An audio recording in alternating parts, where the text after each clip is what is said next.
Let bygones be bygones. Have you heard that term before? My father used to ram that into our hearts every day. Let bygones be bygones. By God. Move on. I think that was the sergeant in him. He was a sergeant in World War II. Thank you so much, sir, for serving our nation. But yeah, let bygones be bygones. It's almost like we're supposed to just drop it and move on and not even think about it anymore. And there are too many things as we get older in life that it's like, I wish I wouldn't have let it quickly as I did. I think there was supposed to be something there that I was to learn. And now that I'm this far away from it, I'm just left with assumption. Let bygones be bygones. You know, like when a coworker says something that kind of offends you and you know, you're supposed to be tough-skinned. And it's like, no, that one kind of hurt. But let bygones be bygones. And it's like, you know, do I say something about it or do I not? You know, it's like a family member, because you know how family is. The older we get, the more we want. I mean, they start dividing the house up and mom and dad are still alive, but yet they're dividing the house up and you're going, oh my God, I can't deal with this. Let bygones be bygones. Even somebody at a red light looks at you differently. Maybe they're having a bad day and you're having a good day, and their look made it look like that, you know, that you're a piece of junk in their life. Let bygones be bygones. That is a tough one. Hey, it's Arrow. This is The Choice. This is what I was writing while the sun was waking up on a brilliant new day. And today we're reading from August 11th, 2022. Big change in the temperature today. We're not in the 90s for the first time in several weeks. We're going to be like in the mid 80s. And you know what that means? This forest doesn't have any sunshine in it today. And the reason why is because we're going to be getting a lot of rain.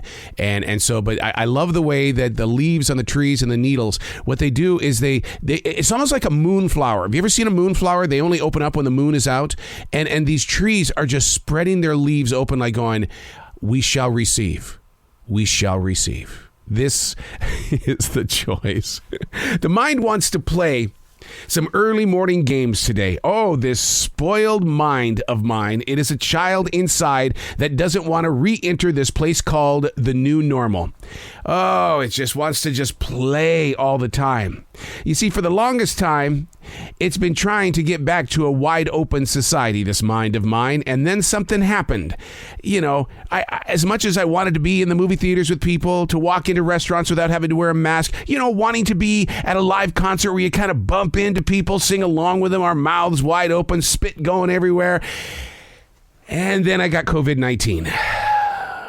Today is looked upon as being my allowed day of freedom. I get to return to the front line today. And the mind is playing games.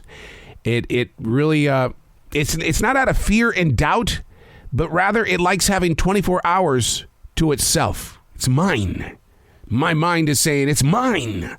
Why are you giving away the next 10 to 12 hours? It's mine. Not having to worry about the stress and the pressure of a job brings to the mind all that it wants to do, and that is, it wants to play all the time. So funny how the human mind can get used to such a place, mainly because that downtime was filled with what I wanted to do, and I chose the pace of the day. But today that all changes. Welcome back to a new normal. The only reason why I bring this up is because there are still businesses that are trying to convince their employees to come back to work. And employees are saying, And the thing is, though, is that I'm starting to see more and more stories about how these businesses are putting trackers on their employees. They know when they turn off the computer. They know when they're doing things. They're watching the employees to see if they're really, truly working. And I've never been that person where if I were to be remotely working from home, you better see my face on this computer all the time. I've always been that person. Even during COVID-19, if you go back a week or so and listen to the episodes, I showed up.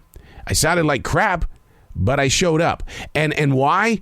Because I have a commitment. My commitment is to you. And that's the same thing in a place of business. The commitment is to the guest, is to the client. They are trying to super serve in an age where bad business is the newly acceptable.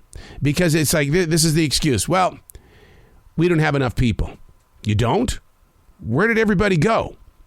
Well, nobody wants to work here. They don't? Have you thought about giving them more money? Oh, wait a second. That means you're going to have to raise prices.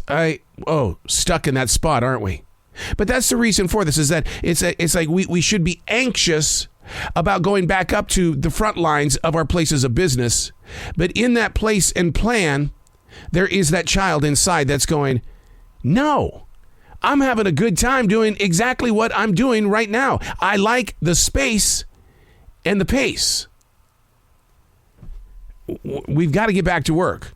I've said that 1,000 times. And today, I understand why employees are saying, no, I don't think so. And now I have to write about that mindset where I'm growing. When I'm saying no, do I mean it? I'm Arrow, and that's what I was writing while the sun was waking up on a brilliant new day.